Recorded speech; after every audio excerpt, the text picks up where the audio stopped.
Given that our Excel files can have so many cells, millions of cells in fact, it would be quite useful if there was a search facility for looking for things within your big spreadsheets. Luckily, Microsoft thought along the same lines and they provided a search function.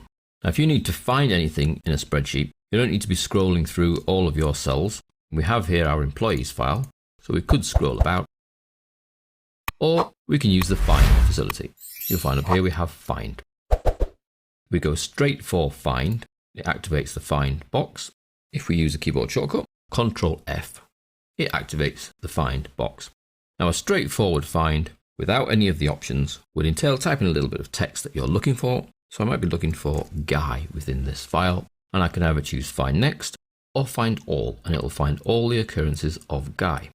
If I do find next, it will find the first one. And I click find next, it will find the next Guy. You can see it's there, part of that email address. And the next Guy, it's over there on its own. The next Guy, we've gone down to another email address. So it will search through the whole sheet. Then another Guy, row 57, then his email address. Now you can see that we've gone to 57, back up to 20. We're actually going round in circles. It'll just keep finding the next occurrence of that word. Now we could add in options. And those options are to search within the sheet or search within the whole workbook.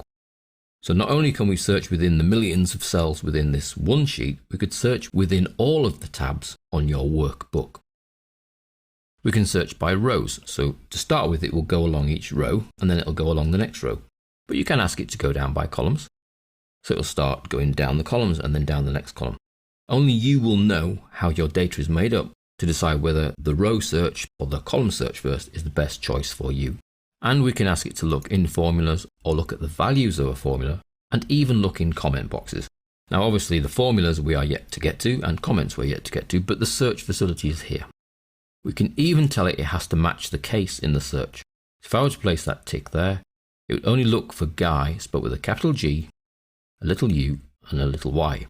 In which case if I then went find next, it finds Guy here, finds Guy here, finds Guy in that email address because it's got a capital G, but then it comes back to the first Guy and it doesn't find the other Guys we had in email addresses because they were little g's. We could also tell it to match the entire cell contents. So the whole cell has to say Guy. Not part of a cell, the whole cell can only say Guy. But it doesn't find any of the email addresses because their email address do not just contain Guy. They contain a surname, an @ and a little bit of an address. So these extra options are visible only when you click options. If I click options again, it hides them. You can close that box with a close, or the red cross, or escape.